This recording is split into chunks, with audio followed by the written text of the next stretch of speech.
আসসালামু আলাইকুম ভিউয়ার্স, দেশ এবং দেশের বাইরে যেখান থেকে আমার ভিডিওটি দেখছেন আশা করি সবাই ভালো আছেন।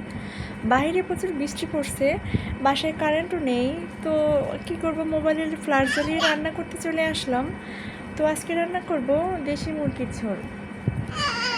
তো যেহেতু কারেন্ট নেই, তো সাধারণভাবেই রান্নাটা করব, বেশি ঝামেলা করব না।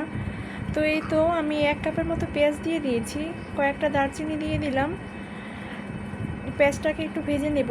এই মুরগি, দেশি মুরগি বা গরুর মাংস, খাসির মাংস যেটাই বলুন, একটু পেঁয়াজটা বেশি দিলে গ্রেভিটা বেশি ঘন হয়। তো আমি এখানে 1 টেবিল চামচ আদা বাটা, 1 চামচ রসুন বাটা, 1 চামচ গরম মশলা, 1 চামচ জিরার গুঁড়া আলাদা গুলে রেখেছিলাম, সেটি দিয়ে দিলাম। এখন কষিয়ে নেব ভালোভাবে।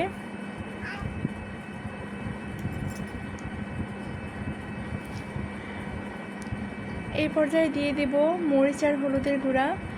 যে যেরকম ঝাল খান ওরকম ওই অনুযায়ী দেবেন। আমি আজকে বেশি ঝাল ঝাল করব না, কারণ যেহেতু কারেন্ট নেই, বাচ্চার জন্য আলাদা আবার রান্না করব না। তো এর জন্য ঝালটা একটু কম দেব, যাতে এখান থেকে 2-1 টুকরা ওকে খাওয়াতে পারি। কয়েকটা কাঁচামরিচ দিয়ে দেব, যেহেতু আমি গুঁড়ো মরিচটা কম দিয়ে দিয়েছি। চেয়েছিলাম খিচুড়ি রান্না করতে, তো বাসায় মানুষ নেই, ওর বাবা আসবে রাত্রেবেলা, তো দুপুরবেলা খাবে না, তো একা মানুষের জন্য আর দুপুরবেলা খিচুড়ি রান্না করতে ইচ্ছে হলো না। কিন্তু ওয়েদার তো খিচুড়ি খাওয়ার ওয়েদার, তো আমি তো রান্না করলাম না। যাই হোক, আমি এই পর্যায়ে কতগুলো আলু দিয়ে দিলাম, 3-4টার মতো।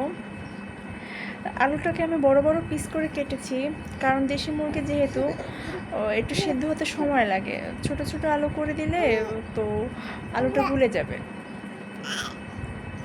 আমি কষিয়ে নেব। যে কোনো মাংস বলেন, তরকারি বলেন, কষানোর উপরে ডিপেন্ড করে। কষানোটা যত ভালো হবে, মশলার স্মেলটাও থাকবে না, আর মাংসের স্মেলটা তো থাকবেই না, খেতে অনেক স্বাদ লাগবে।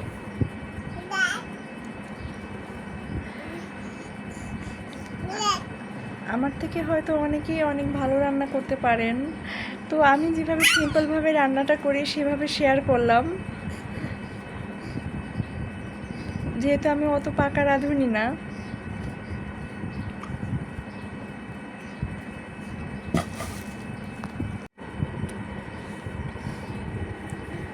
কয়েকবার উল্টে পাল্টে নেড়ে চেড়ে দেব।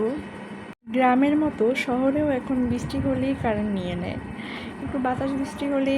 তো আজকে সকাল থেকে কারেন্ট নাই, তো ভাবছি কারেন্ট আসবে তারপরে রান্না করব। প্রায় এখন 12টা বাজে, তো দুপুর 12টার দিকে রান্না করতে চলে আসলাম মোবাইলের লাইট জ্বালিয়ে। অনেক অপেক্ষা করেছি। এই যে এই পর্যায়ে আমি কষানোর জন্য হালকা পানি দিয়ে দিলাম, 1/2 কাপের মতো। এবারে ঢাকা দিয়ে দেব, যাতে মাংসটা আর আলুটা সেদ্ধ হয়ে আসে। সেদ্ধ হয়ে আসলে গরম পানি দিয়ে দেব। আমি এক সাইডে গরম পানি বসিয়ে দিয়ে দিয়েছি। তো এবারে কিছুক্ষণ সেদ্ধ হওয়ার পরে গরম পানিটা দিয়ে দেব। ফাঁকি দিয়ে একবার কারেন্ট এসেছিল, এই যে 2-3 মিনিট ছিল, আবার চলে গেছে। এবারে আমি একটু নেড়ে চেড়ে দিব।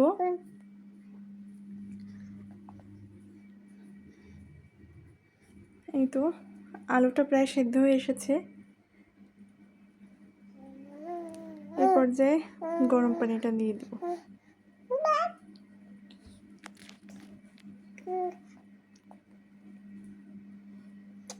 বেশি দেব না, যতটুকু ঝোল রাখবো ততটুকুই দিয়ে দেব।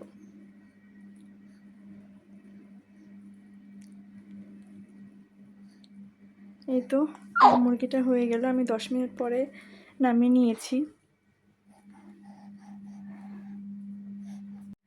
ঝোলটা বেশিও না আবার কমও না, মিডিয়াম রেখেছি। এবার আমার ভিডিওটি ভালো লাগলে চ্যানেলটি সাবস্ক্রাইব করুন।